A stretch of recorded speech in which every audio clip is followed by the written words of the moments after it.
کہ مہمان جب آتا ہے تو اپنا رزق ساتھ میں لاتا ہے۔ ہمیں مہمان کی آمد سے گھبرانا نہیں چاہیے، بلکہ ہمیں تو مہمان کی آمد سے اور خوشی منانا چاہیے۔ نحمدہ ونصلی ونسلم علی رسولہ الکریم،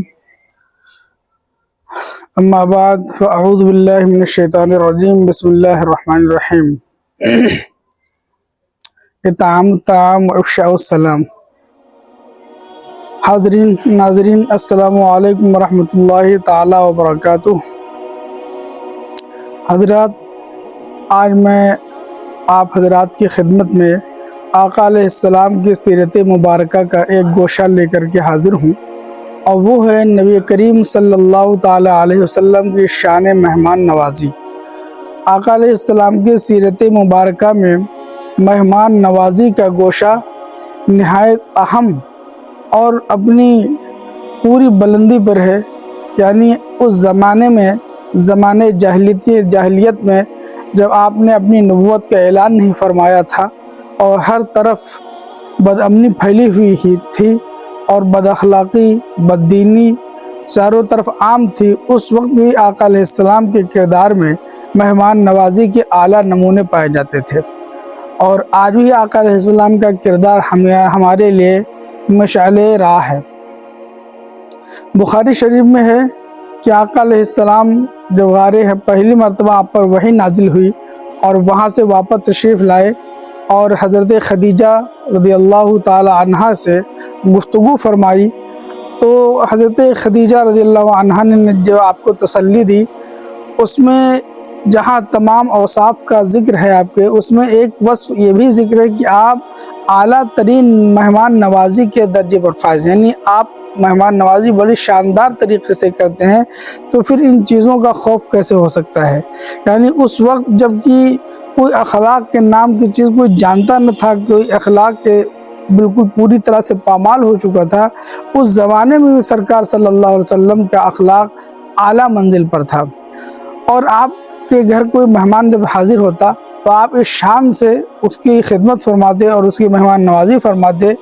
با فضل و کمال ایک عظیم پیغمبر، بلکہ سید الانبیاء اور سید المرسلین ہو کر کے آپ اپنے نوکروں اور خادموں سے مہمان نوازی نہ کرواتے، بلکہ خود اس کا انتظام فرماتے۔ اگر پانی پلانا ہوتا تو اپنے ہاتھ سے، اپنے دست اقدس سے پانی عطا فرماتے، کھانا دینا ہوتا تو اپنے ہاتھ سے کھانا دیتے، اور اگر ہاتھ دھلانا ہوتا تو اپنے ہاتھ سے ہاتھ دھلاتے۔ اس شان بندہ نوازی کے ساتھ آپ نے مہمانوں کی مہمان نوازی فرماتے۔ اور اگر کبھی ایسا ہوا کہ کوئی مہمان آپ کی بارگاہ میں حاضر ہوا اور بر وقت آپ کے کاشان اقدس میں کھانے پینے کا کوئی انتظام نہ ہوا، تو آپ صحابہ کرام سے حکم فرماتے اور کہ صحابہ کرام سے میں سے کوئی ہے جو ان کی خدمت کرے اور اپنے گھر پر مہمان نوازی ان کی کرے، تو اس وقت فوراً ان کی مہمان نوازی اور گھر میں اس دن ان مہمان کا انتظام، کھانے پینے کا انتظام صحابہ کرام کے ذریعے آپ کروا دیا کرتے تھے۔